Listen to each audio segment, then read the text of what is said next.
اللہ اکبر اللہ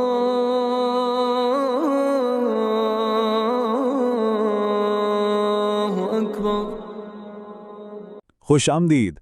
آج ہم ایک ایسے سوال کی گہرائی میں اتریں گے جس نے صدیوں سے فلسفیوں اور سائنسدانوں دونوں کو پریشان کر رکھا ہے، لیکن اب یہ ہمارے سامنے ایک بالکل نئے انداز میں آ رہا ہے۔ تو آئیے سیدھا اس سوال پر آتے ہیں، کیا یہ دنیا، یہ سب کچھ جو ہم دیکھتے ہیں، محسوس کرتے ہیں، چھوتے ہیں، بالکل ویسا ہی ہے جیسا نظر آتا ہے، یا پھر پردے کے پیچھے کوئی اور ہی حقیقت ہے؟ اور یہ صرف کوئی فلسفیانہ بات نہیں ہے۔ آج کے کچھ بڑے مفکرین کا تو یہ ماننا ہے کہ 99% امکان اس بات کا ہے کہ ہم سب ایک بہت ہی ایڈوانسڈ کمپیوٹر سیمولیشن میں رہ رہے ہیں۔ جی ہاں، 99%۔ اور شاید یہ خرابی، یہ گلچ والی بات کچھ جانی پہچانی لگے، وہ جو کبھی کبھی برن آؤٹ کا احساس ہوتا ہے یا گھنٹوں تک بے مقصد سکرولنگ۔ کیا ہو اگر یہ اس بات کا اشارہ ہو کہ ہم اس دنیا کے ٹیوٹوریل کو ہی فائنل گیم سمجھ بیٹھے ہیں؟ اچھا، اس ماڈرن کنفیوژن کو سمجھنے کے لیے چلیں ذرا ماضی میں چلتے ہیں اور ایک ایسے قدیم فریم ورک کو دیکھتے ہیں جو ہمارے وجود کی نوعیت پر ایک بالکل ہی مختلف روشنی ڈالتا ہے۔ 1400 سال سے بھی پہلے قرآن نے حقیقت کے 2 لیولز کے درمیان ایک بنیادی فرق واضح کیا تھا۔ ایک طرف یہ دنیاوی زندگی ہے جو کھیل تماشے کی طرح ہے، اور دوسری طرف آخرت کا گھر ہے جسے اصل زندگی کہا گیا ہے۔ اب یہاں ایک بہت اہم نقطہ ہے۔ یہ نظریہ یہ نہیں کہتا کہ دنیا فیک ہے، نہیں، بلکہ یہ سمجھا رہا ہے کہ یہ ایک اعلیٰ، زیادہ حقیقی وجود کا لو ریزولوشن ورژن ہے، بالکل ایسے جیسے آپ ایک دھندلی 480p ویڈیو کا موازنہ کرسٹل کلیئر 8K کوالٹی سے کر رہے ہوں۔ اب یہاں سے آگے بڑھتے ہیں اور دیکھتے ہیں کہ یہی آئیڈیا صوفیزم میں جا کر کیسے ایک بالکل نئی شکل اختیار کر لیتا ہے اور حقیقت کی ایک اور تہہ ہمارے سامنے کھولتا ہے۔ اس نظریے کا جو مرکز ہے وہ ہے وحدت الوجود۔ اب اس کا مطلب کیا ہے؟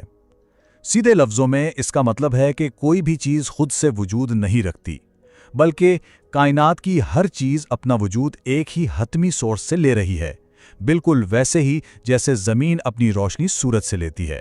اور اسی بات کو عظیم صوفی بزرگ ابن عربی نے کیا خوبصورتی سے بیان کیا ہے۔ وہ فرماتے ہیں، لوگ سوئے ہوئے ہیں، جب وہ مریں گے تو بیدار ہوں گے، یعنی جو ہمیں ابھی حقیقت لگ رہا ہے وہ اصل بیداری سے پہلے کا ایک خواب ہے۔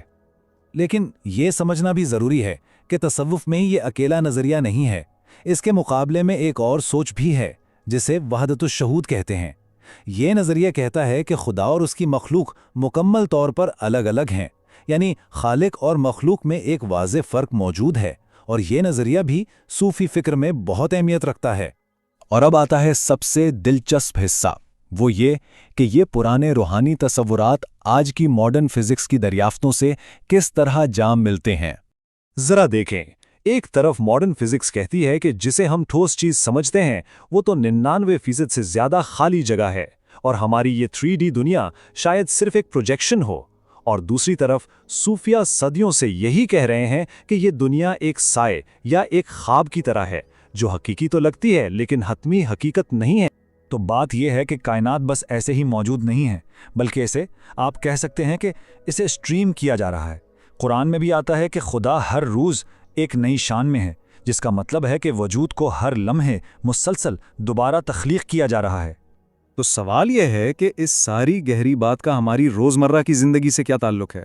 چلیں اس تھیوری کو ذرا پریکٹس میں لاتے ہیں۔ زندگی کے چیلنجز سے نمٹنے کے لیے یہ 3 سٹیپس مددگار ہو سکتے ہیں۔ پہلا، پرسپیکٹیو ہیک، یعنی جب بھی کوئی مسئلہ آئے تو ایک لمحے کے لیے رک کر اسے کائنات کی وسط میں رکھ کر دیکھیں۔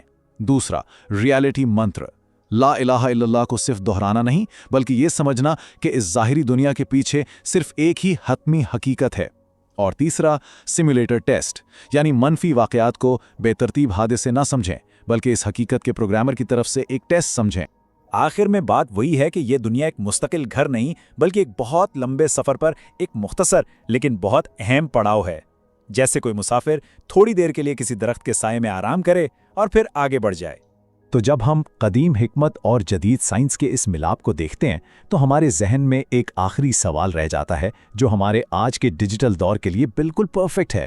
تو پھر اس کا ریفریش ریٹ کون کنٹرول کر رہا ہے؟